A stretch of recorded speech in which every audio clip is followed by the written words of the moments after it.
오늘은 아담과 하와의 범죄, 원죄라는 제목으로 하나님의 말씀 전하도록 하겠습니다. 하나님은 세상을 참으로 선하고 아름답게 창조하셨습니다. 하나님은 자신이 만든 세상을 보시며 좋다 이렇게 말씀하셨습니다.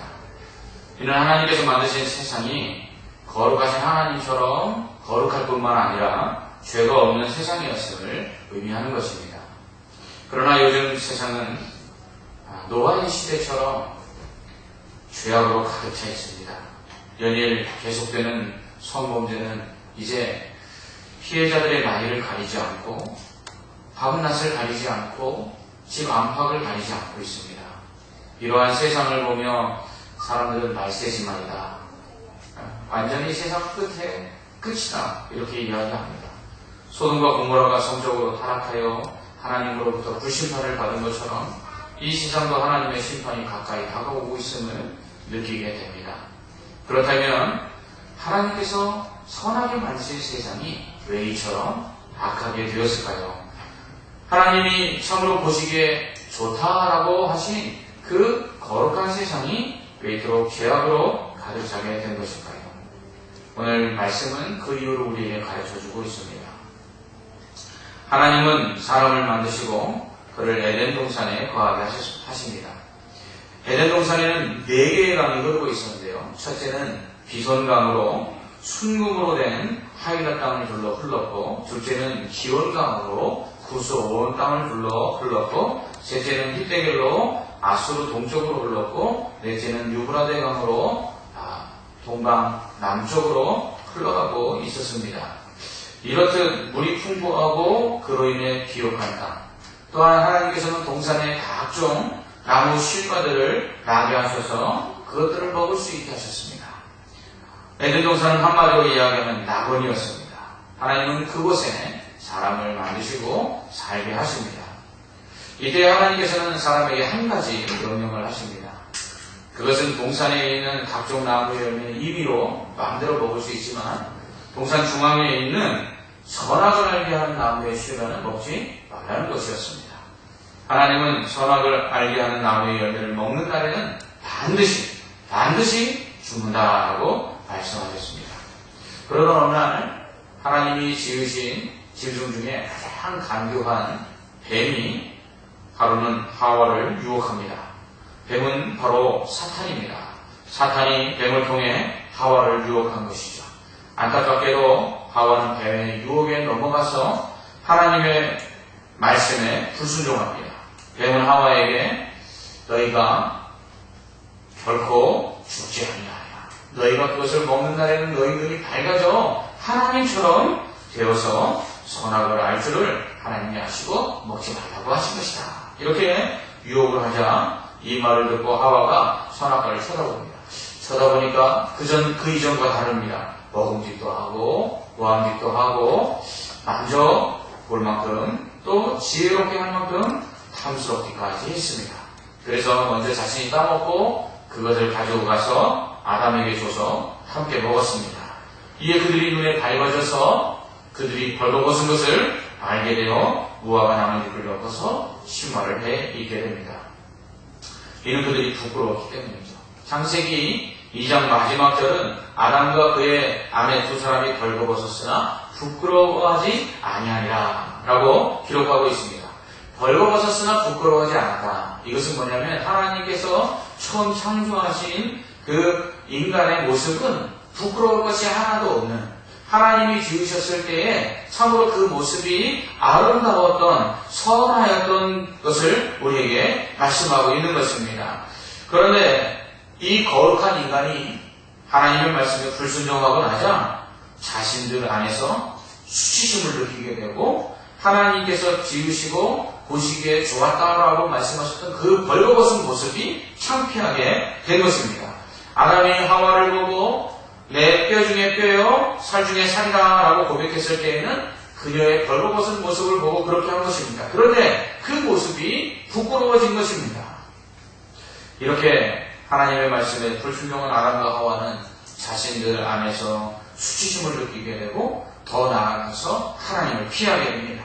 저녁이 되어 하나님께서 에덴 동산에 임재하셔서 아담과 하와를 찾으십니다. 아담아, 아담아, 내가 어디 있느냐? 이렇게 부르실 때 아담과 하와는 하나님의 음성을 듣고는 나무 사이에 숨습니다. 하나님께서 부르시는 소리에 아담이 이렇게 대답합니다. 내가 동산에서 하나님의 소리를 듣고 내가 벗었으므로 두려워하여 숨었나이다. 하나님께서는 이에 그가 선악과를 까먹은 줄 아셨습니다. 누가 너의 벗었음을 내게 알렸느냐? 내가 내게 먹지 말라 명한 그 나무의 열매를 내가 먹었느냐? 하고 묻습니다. 그러자 아담이 핑계를 냅니다. 하나님께서 주신 저 여자가 선악과 따와서 내가 먹었습니다. 이 말을 들으신 하나님은 하와에게 내가 어찌하여 이렇게 하였느냐 물으십니까? 하와는 이번에는 또 뱀에게 핑계를 냅니다. 뱀이 나를 깨워서 내가 먹었나이다. 이에 하나님께서는 뱀을 저주하십니다. 그래서 모든 짐승보다 더 저주를 받아 배로 기어다니고 흙을 먹겠다라고 뱀을 저주하십니다. 뱀을 보면 배로 기어다니죠. 그런데 뱀의 배 밑을 보면 다리뼈가 있었던 흔적이 있다고 합니다. 그러나 그 다리뼈가 퇴화되고 배로 기어다니는 것은 하나님께 저주를 받았기 때문입니다. 뿐만 아니라 하나님은 뱀에게 내가 너로 여자와 원수가 되게 하고 내 후손도 여자의 후손과 원수가 되게 하리니 여자의 후손은 내 머리를 상하게 할 것이요 너는 그의 발꿈치를 상하게 할 것이다 라고 말씀하십니다. 이렇게 뱀을 저주하신 하나님은 하와를 저주하십니다. 내가 내게 임신하는 고통을 크게 더하리니 내가 수고하고 자식을 낳을 것이며 너는 남편을 원하고 남편은 너를 다스릴 것이다. 여자들이 임신해서 그 임신의 고통이 커진 것도 선악과를 까먹은 죄 때문이라는 것입니다. 또한 아담에게는 내가 내 아내의 말을 듣고 내가 내게 먹지 말라 한 나무의 열매를 먹었으니 땅이 너로 말미암아 저주를 받아 내 평생에 수고하여 그 소산을 먹을 것인데 그러나 땅이 가시덤물과 엉겅퀴를 낼 것이며 내가 먹을 것은 밭의 취수인즉 내가 그 흙으로 돌아갈 때까지 얼굴에 땀을 흘려야 먹을 것을 먹으리라. 또한 내가 땅에서 취함을 입었으니 흙으로 다시 돌아갈 것이다. 이렇게 하나님께서 저주를 하죠. 결국 남자는 열심히 수고해도 땅이 그 수고함으로 대가를 내지 않게 됩니다. 인생이 무엇을 먹을까 무엇을 입을까로 고달픈 인생을 살게 된 이유도 아담이 범죄했기 때문이라는 것입니다. 뿐만 아니라 흙으로 돌아간다는 건 무엇입니까? 하나님께서 선악을 알게 하는 나무의 열매를 먹으면 반드시 죽는다고 하신 것처럼 죽는다라는 것입니다. 이처럼 하나님께 범죄한 인간은 하나님께 저주를 받게 됩니다. 그러나 하나님은 아담과 하와를 불쌍히 여기셨습니다. 그래서 그들을 위하여 나뭇잎으로 치마를 해서 가리는 대신에 가죽옷을 지어 그들의 피부를 가려주십니다.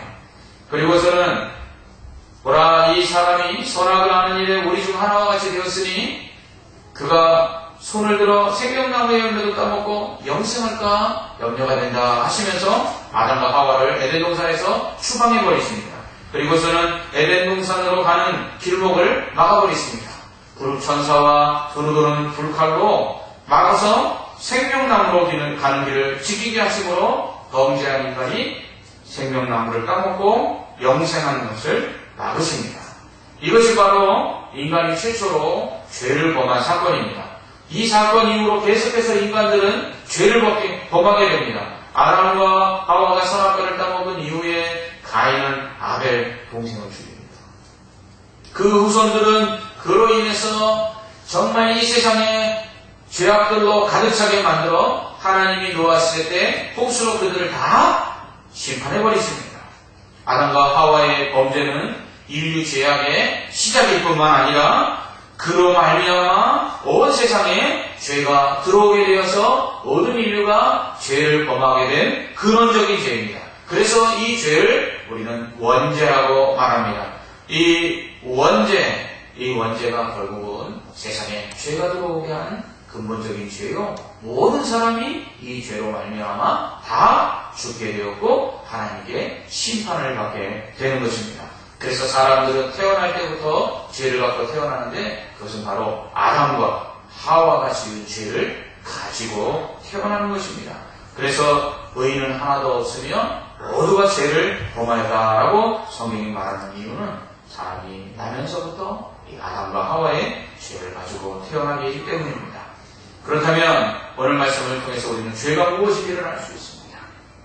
먼저 인간은 하나님께서 지으실 때 하나님의 말씀에 순종하도록 지으셨습니다. 하나님은 이것을 알도록 하시기 위해서 에덴 동산 중앙에다가 선악을 알게 하는 나무를 두고 그것을 먹지 말라고 하신 것입니다. 하나님께서 세상을 지으시고 사람에게 그것을 맡아서 다스리도록 위임하십니다. 그러니까 세상에서는 사람이 왕이죠. 그러나 하나님과의 관계에 있어서는 하나님의 말씀에 순종해야 되는 피조물이라는 것을 사람으로 알도록 하시기 위해서 동산 중앙에 선악과를 만들어 놓고 그것을 먹지 말라 하신 것입니다. 그러므로 그 선악을 알게 하는 나무를 볼 때마다 사람은 하나님이 나를 지으고 계시다. 내가 세상을 지금 다스리고 있지만 그러나 나는 하나님의 말씀에 순종해야 되는 자야 라는 것을 기억하게 하신 것입니다. 그런데 선악과를 따먹은 이유가 무엇입니까? 뱀이 하와에게 너희가 그것을 먹는 날에는 너희 눈이 밝아져 선악을 알게 되어 하나님처럼 될 것이다. 그러니까 결국은 하나님처럼 되고 싶어서 선악과를 따먹은 것입니다. 그들이 하나님의 말씀대로 세상을 다스립니다. 짐승들이 그들의 앞으로 올 때 그 이름을 지어줍니다. 자신이 부르는 이름이 그 짐승의 이름이 됩니다. 얼마나 신이 났겠습니까? 세상 모든 것이 자기가 부르는 대로 그 이름이 될 만큼 권세를 받은 인간은 자신이 이 세상에서 왕이라는 것을 알았습니다. 그런데 선악과를 볼 때마다 자신은 진짜 왕이 아니라 진짜 왕은 하나님이시요 자신은 하나님의 대리자로서 잠시 이 세상을 다스린다는 것을 알았습니다. 그러한 마음에 사탄이 와서 유혹을 합니다. 선악을 알게 하는 나무를 따먹으면 내가 하나님처럼 될 것이다. 그의 귀가 솔깃해집니다. 저것만 먹으면 내가 하나님처럼 돼. 그럼 이제는 내가 하나님 말씀 따르지 않아도 되겠네. 내가 진짜 왕이 되는 거지. 그리고서는 하나님처럼 되기 위해서 선악과를 따먹습니다. 그런데 결과가 어떻게 되죠? 하나님처럼 되기는커녕 부끄러움을 느끼게 되고 하나님을 두려워하여 피하게 됩니다. 그리고는 저주를 받게 됩니다. 왜입니까? 하나님의 말씀에 불순종했기 때문입니다. 여기서 우리는 무엇을 알 수 있습니까? 하나님의 말씀에 불순종한다는 것은 그냥 불순종으로 끝나는 것이 아니라 결국 사탄에게 순종하게 되는 결과를 가져온다는 사실입니다. 하나님께서는 선악과를 따먹자마자 먹는 날에는 반드시 죽을 것이다 이렇게 말씀하셨습니다. 뱀은 뭐라고 이야기합니까? 먹는 날에는 죽는 것이 아니라 하나님처럼 될 것이다. 그리고서는 누구의 말을 따랐습니까? 결국은 선악과를 따먹을 때 아담과 하와는 사탄의 말에 순종한 것입니다. 여러분 이처럼 하나님의 말씀은 우리가 순종하지 아니할 때, 하나님의 말씀에 순종하지 아니할 때 우리는 결국 사탄의 말에 순종하는 것입니다. 그래서 성경은 하나님의 말씀에 불순종하는 자들을 뭐라고 부릅니까? 사탄의 종이다 라고 말합니다. 왜요? 우리가 하나님의 말씀에 불순종할 때 그냥 불순종으로 끝나는 것이 아니라 우리는 사탄의 종이 되어 그의 말을 따르는 것이기 때문입니다. 이처럼 하나님의 말씀에 불순종하는 것, 그것이 바로 죄입니다. 인간은 하나님의 말씀에 순종하도록 지음받아 되었는데 이 하나님의 말씀에 불순종하는 것, 이것이 죄입니다. 창세기 2장 16절, 17절에서는 하나님께서 아담에게 동산에 있는 모든 나무의 열매들은 임의로 먹지만 선악을 알게 하는 나무는 먹지 말라 이렇게 말씀하셨습니다.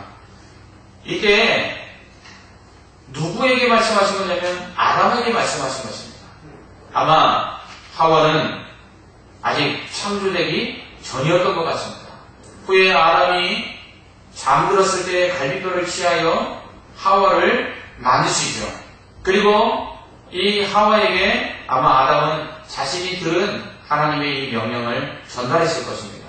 뱀이 하와에게 참으로 동산 모든 나무의 열매를 먹지 말라고 하나님이 하셨냐라는 질문에 하나님이 다른 건 다 먹되 동산 중앙에 있는 선악을 알게 하는 나무의 열매를 먹지 말라 하셨다라고 말한 걸 보니까 분명 아담에게 전달을 받았습니다.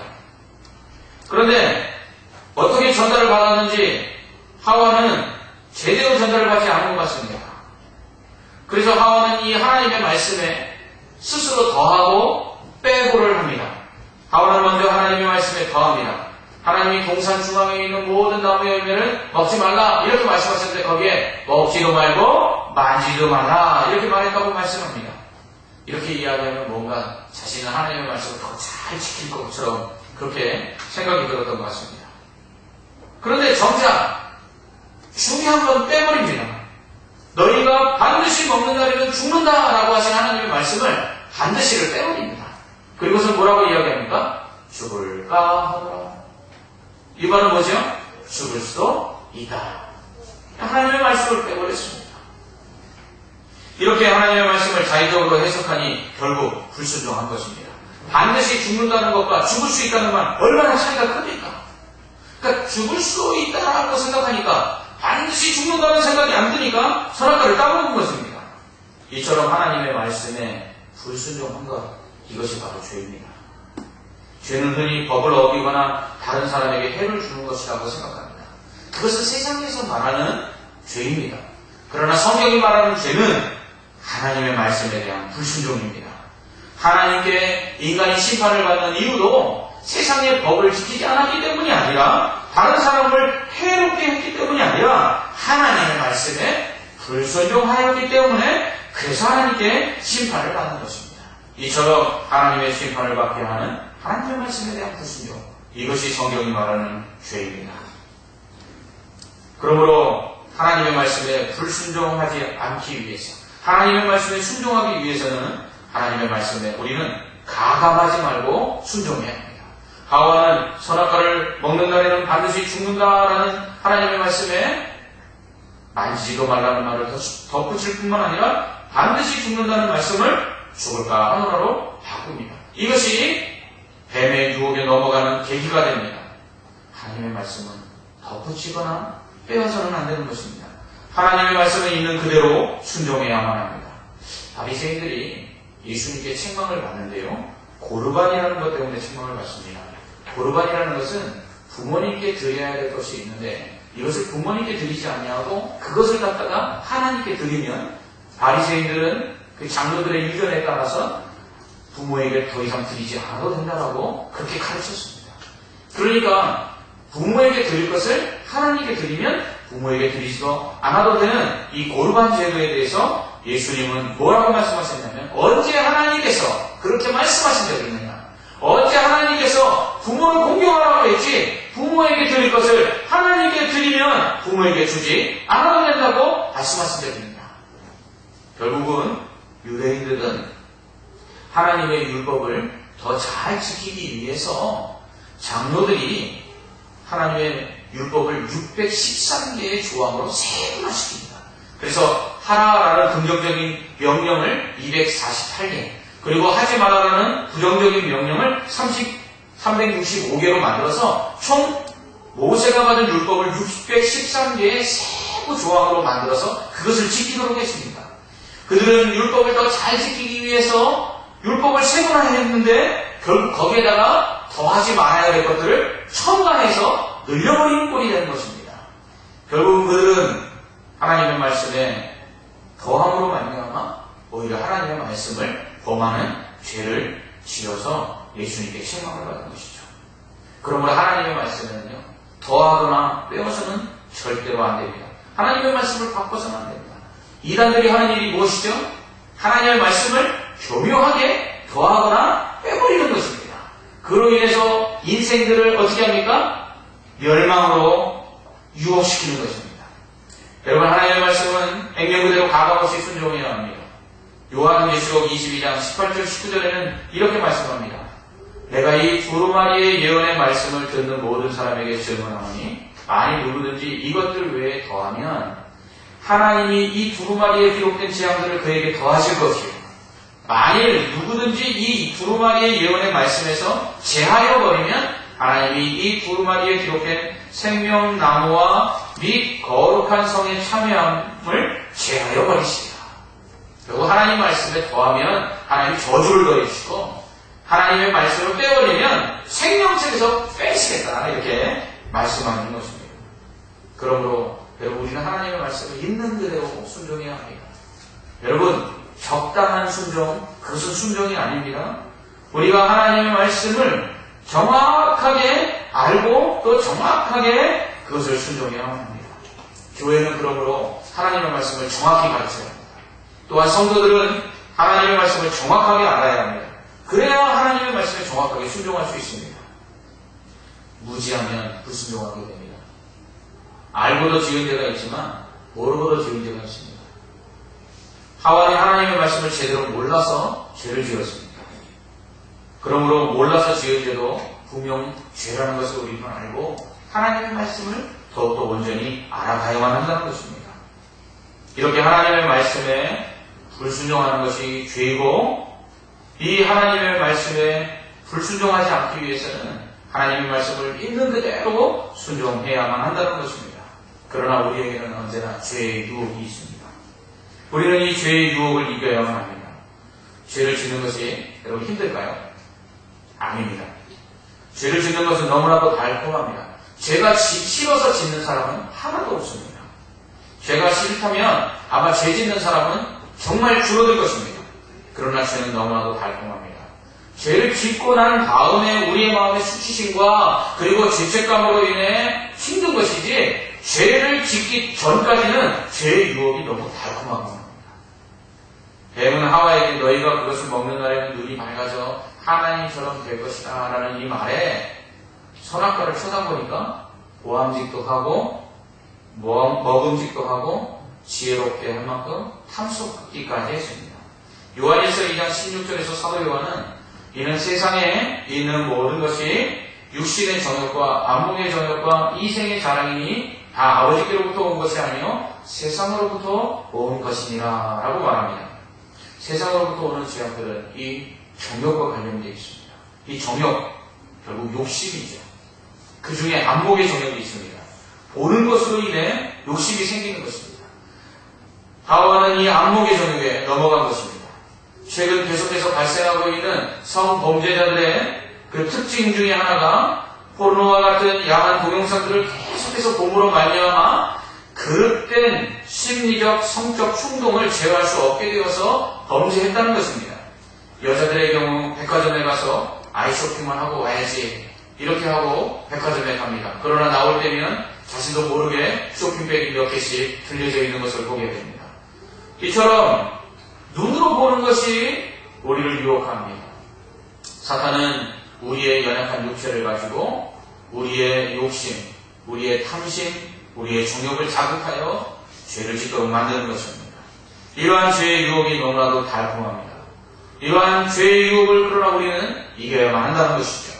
하나님은 아벨을 미워하는 가인에게 죄가 너를 원하나 너는 죄를 다스리라 라고 말씀하십니다. 죄의 유혹을 이겨야 합니다.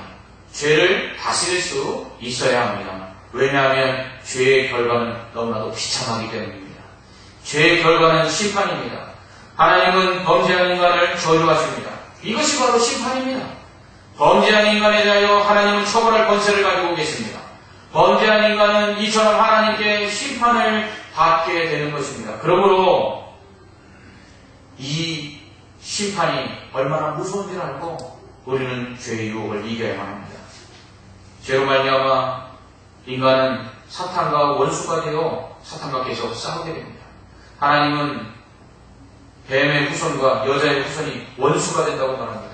이 말씀은 여자의 후손인 인류가 뱀의 후손인 사단과 함께 계속해서 싸우게 된다는 것입니다. 우리의 싸움은 눈에 보이는 싸움이 아니라 눈에 보이지 않는 영적 싸움이라는 것입니다. 누구와요? 사탄과 싸우는 것입니다. 사탄은 끊임없이 우리들의 발꿈치를 잡으며 우리를 죄악의 늪으로 빠져들게 합니다. 그러한 가운데 우리는 죄를 짓고 싶지 않아도 이 육체가 연약해서 그 죄의 유혹 속에 빠져 죄를 짓는다고 바울은 말합니다.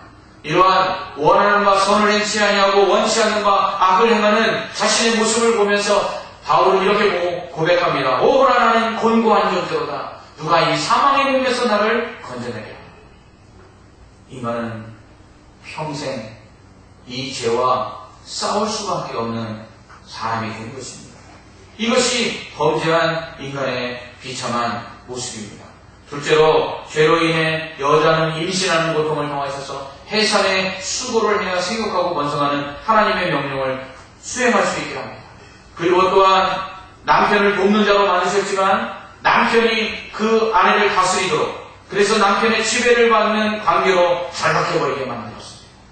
또한 남자는 평생에 수고해야 먹을 수 있게 하셨는데 그것도 쉽지가 않습니다. 땅도 저주를 받아서 가시덤불과 엉겅퀴를 내므로 수고하여도 먹을 것을 얻을 수 없는 피곤한 인생이 되었습니다. 그리고 결국 흙에서 지었으니 흙으로 돌아가는 죽는 인생이 되고 만 것입니다.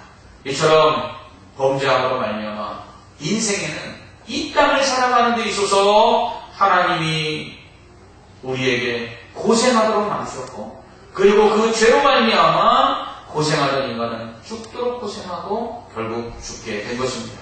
그래서 시편 기자는 인생이 70이요 80이라도 그 잘하면 수고와 슬픔뿐이다 라고 고백하고 있는 것입니다. 이것이 죄의 결과입니다. 세 번째로 죄로 인해 인간은 하나님과의 관계가 단절됩니다. 죄 지은 인간, 그들의 모습은 너무나도 아름다운 모습이었습니다. 죄짓기 이전에 하나님이 창조하신 인간의 모습은 너무나도 아름다운 모습이었습니다. 그러나 그들은 죄를 지은 다음에 하나님께서 창조하신 그 아름다운 모습을 수치스럽게 여겼습니다. 그리고 그들을 찾으시는 하나님 앞에 그들은 두려워하며 숨었습니다. 죄는 이처럼 하나님으로부터 자신을 자꾸만 숨게 만들고 자신을 가리도록 만드는 것입니다. 그로 인해서 하나님과의 관계가 점점 멀어지는 것입니다. 우리가 죄를 짓고 난 다음에 하나님께 기도할 때 하나님이 왜 이렇게 멀리 계신 것처럼 느껴지는지, 하나님께 우리가 범죄한 다음에 기도할 때는 하나님이 내 기도에 들어주시지 않는 것처럼 하나님 멀리 계신 하나님처럼 느껴지는 것은 바로 죄가 하나님과 우리 사이를 멀어지게 만들기 때문입니다. 뿐만 아니라 범죄한 인간은 하나님과 에덴 동산에서 추방해버리십니다. 결국 죄는 하나님으로부터 버림받게 만드는 것입니다. 사울이 범죄했을 때 하나님은 그를 버리십니다. 여러분, 죄는 바로 하나님과의 관계를 끊어버리고, 그리고 하나님으로부터 오는 은혜와 하나님의 사랑을 우리로 느낄 수 없도록, 경험할 수 없도록 우리를 하나님으로부터 멀어지게 만드는 것입니다. 이처럼 죄로 인해 비참에 빠진 이 인간의 모습을 보시고 하나님은 그러나 그들을 여전히 사랑하셨습니다. 그래서 하나님은 그들에게 은혜를 베푸십니다. 이대로 끝날 수가 없었습니다. 하나님은 범죄한 인간을 이대로 저주하셔서 쫓아내시고 그대로 끝낼 수가 없었습니다. 그래서 하나님은 그들에게 은혜를 베푸십니다. 먼저는 그들의 죄로 말미암아 그들의 부끄러워하는 것을 나뭇잎이 아닌 가죽옷으로 가려주십니다. 여기서 우리는 우리의 인간이 지은 이 죄가 완전히 가려질 수 있는 것은 바로 피 흘림이 있어야 된다는 것을 알 수가 있습니다. 예수님께서 왜 십자가에서 죽으셨을까요? 그것은 구약의 제사법에 따라서 죽으신 것입니다. 그렇다면 구약에서는 왜 하나님께서 짐승을 제물로 잡아 죽여 그 피를 흘림으로 하나님 앞에 제사를 드리게 하셨을까요? 그것은 그들의 죄를 용서해 주시기 위함이었습니다. 가죽옷을 지어주셨다는 것은 짐승 하나가 죽었다는 것입니다. 그 짐승이 죽어 그들의 죄로 말미암아 부끄러워하는 그 몸을 가리워 주셨습니다. 이처럼 구약의 제사는 짐승의 피를 가지고 그 생명을 가지고 죄인된 인간의 생명을 대신하고 그 죄를 가리는 것입니다. 그 구약의 제사와 같이 예수 그리스도께서 십자가의 죽으심으로 말미암아 우리의 죄가 하나님 앞에서 가리움과 되어 하나님께서 우리의 죄를 간과하심으로 우리의 죄를 용서해 주시는 것입니다. 하나님께서는 죄로 말미암아 부끄러워하는 우리들을 가리워 주십니다. 그것도 예수 그리스도의 그 피로 우리의 모든 죄를 씻어주시고 가리워 주십니다. 그리고 우리를 하나님께서 용서해 주십니다. 그리고 하나님과 다시 사랑의 관계로 하나님이 우리를 자녀 삼으셔서 하나님의 사랑을, 하나님의 은혜를 영원토록 누리도록 우리를 회복시켜 주십니다. 바로 가죽옷은 장차 오실 예수 그리스도를 예표하는 것입니다.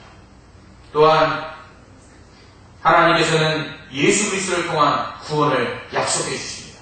뱀에게 내가 너로 여자와 원수가 되게 하고 내 후손도 여자의 후손과 원수가 되게 하니 여자의 후손은 내 머리를 상하게 할 것이요 너는 그의 발꿈치를 상하게 할 것이니라 라고 말씀하십니다.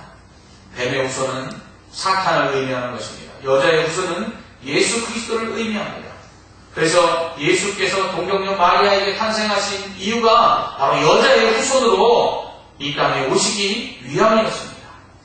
이렇게 여자의 후손으로 동정녀 마리아에 의해서 성령으로 잉태하여 태어나신 예수님은 사탄에게 발꿈치를 물려 십자가에서 죽으십니다. 사탄이 예수 그리스도의 발꿈치를 물어 예수 그리스도를 십자가에서 죽게 하였지만 예수님은 죽은 지 3일 만에 다시 살아나심을 통해서 죽음의 권세를 깨뜨리시고 죽음을 통하여 왕노릇하던 사단의 머리를 상하게 하십니다. 그래서 다시 부활하심을 통해 모든 믿는 자들에게 죽음이 그들 위해 왕노릇하지 못하도록 부활의 권세를 허락하여 주십니다. 그러므로 말미암아 예수 그리스도를 믿는 자들은 예수님처럼 부활할 것입니다. 그들은 죽음에 대하여 두려워할 필요가 없습니다. 왜냐하면 이 땅에서 죽는 것은 끝이 아니요 영생으로 들어가는 천국 문이기 때문에 그렇습니다. 그러므로 하나님께서는 범죄한 인간이 죄로 말미암아 심판받아 하나님의 저주 가운데 살도록 하시지 아니하시고 여자의 후손인 예수 그리스도를 이 땅에 보내주셔서 사탄의 그 권세를 깨뜨리시고 그 죽음의 권세를 깨뜨리심으로 말미암아 모든 인간들을 구원하시고 하나님의 자녀를 삼아주시고 또 구원하신 것입니다. 바울은 한 사람 아담으로 말미암아 죄가 세상에 들어왔다고 말합니다. 그런 말미암아 모든 사람이 죄를 가지고 태어났습니다. 이것이 원죄라고 말씀드렸습니다. 그러나 둘째 아담 곧 예수 그리스도를 통해서 이 모든 죄가 용서되었습니다. 그리함으로 말미암아 이 예수 그리스도 때문에 모든 사람이 죄를 용서받고 구원을 받게 된 것입니다. 한 사람 아담 때문에 모든 사람이 죄를 범하고 한 사람 아담 때문에 모든 사람이 죽게 되었지만 한 사람 예수 그리스도 때문에 모든 사람이 살게 되었고 한 사람 예수 그리스도 때문에 모든 사람이 구원을 받게 된 것입니다. 이것이 바로 범죄한 인간에 대한 하나님의 사랑이십니다. 그래서 우리가 아직 원수 죄인이 되었을 때 하나님께서 아들을 통하여 예수 그리스도를 통하여 우리에 대한 하나님의 사랑을 확증하셨다라는 말씀이 바로 이것입니다. 범죄한 인간을 하나님은 여전히 사랑하고 계십니다. 여러분 혹시 죄악 가운데 거하십니까? 주님 앞에 나오십시오. 예수 그리스도의 그 십자가 앞에 우리의 죄를 고백하십시오. 그러면 하나님께서 우리의 죄를 용서해 주실 것입니다. 마지막으로 하나님은 범죄한 인간이 죄악 가운데 영원히 고통당하지 않도록 하십니다. 하나님은 선악과를 따먹고 죄를 범한 이 인간이 영생할까 두려워하셔서 염려하셔서 생명나무로 가는 길을 막으십니다. 그룹 천사들과 그룹이라는 것은 천사들입니다. 그룹 천사들과 두루도는 불칼과 에덴 동산을 막아주십니다. 그리고 아담과 하와를 에덴 동산 밖으로 추방하십니다. 이는 죄를 범한 인간이 영생하는 것이 가장 큰 불행이기 때문입니다. 여러분 범죄한 다음에 인간이 받은 것이 무엇입니까? 저주입니다. 그 저주를 받아 영원히 산다고 생각해 보십시오. 그것처럼 더 큰 불행이 어디 있습니까? 그렇기 때문에 하나님께서는 죄를 범한 인생이 더 큰 불행을 당하지 않도록 영생의 길을 막아버리신 것입니다. 그리고 그 영생의 길을 다른 길을 통해서 들어가게 하십니다. 그것은 예수 그리스도를 통해서 죄사함 받은 다음에 영생으로 들어가게 하십니다. 여러분 죄가 용서받은 다음에 거룩한 상태로 영생을 해야 그것이 진정한 영생이요 축복인 것입니다. 그래서 요한계시록에 보면 천국에 생명나무가 있습니다. 생명수가 흐르고 생명수 가까이 옆에 생명나무가 있습니다. 그래서 천국에 들어간 사람들은 이 생명나무를 먹고 영생하는 것입니다. 죄 없는 거룩한 상태에서 하나님과 가까이 하며 죄가 없어서 하나님을 가까이 하여 그 은혜를 날마다 누리며 영생하는 것. 그게 진정한 영생의 복이라는 것입니다. 이 영생의 복은 오직 예수 그리스도를 통해서만 열려져 있습니다. 이처럼 죄는 하나님의 말씀에 대한 불순종입니다. 그러므로 우리는 하나님의 말씀을 있는 그대로 순종해야 합니다. 더하거나 빼지 마십시오. 이쯤 내가 하나님의 말씀에 순종했으면 됐겠지. 자위하지 마십시오. 죄의 달콤한 유혹에서 벗어나야 합니다. 죄가 우리를 끊임없이 유혹하는 이 영적 전쟁에서 우리는 죄를 다스려야 합니다. 그러기 위해서는 죄가 얼마나 무서운지를 알아야 합니다. 죄와 싸워야 합니다. 사탄과의 영적 전쟁에서 이겨야 합니다. 그러기 위해서 하나님의 전신갑주를 입어야 합니다. 말씀으로 무장하고 그리고 기도로 무장하고 그리고 성령으로 충만해야 합니다. 그러기 위해서는 하나님과의 관계가 단절되지 않도록 날마다 하나님께 가까이 나아가야 합니다. 죄는 우리를 하나님으로부터 멀어지게 만들고 그로 인하여 하나님의 은혜를 우리에게 이르지 못하도록 만듭니다. 그로 인하여 우리 안에 영적인 가람이 있고 영적인 지침이 생겨나게 합니다. 그러므로 우리는 죄와 싸워 이겨야 하며 끊임없이 하나님께 가까이 나아가서 하나님의 영적인 은혜를 누리며 영적으로 무장해서 승리해야 하는 것입니다. 그러나 우리가 넘어졌을 때 염려하지 말 것은 하나님께서 범죄한 우리를 여전히 사랑하고 계시다는 것입니다. 예수 그리스도로 말미암아 우리를 구원하신 하나님께서는 지금도 우리가 우리의 죄를 자백하기만 합니다. 우리를 미쁘시고 의로우신 하나님께서 의롭다 하시고 우리의 죄를 사해 주십니다. 오직 이 사죄의 은총을 받아서 끊임없이 거룩한 삶을 살며 예수 그리스도를 믿는 믿음 안에 거하십시오. 그러면 우리에게 맡겨진 영생의 길이 열려질 것입니다.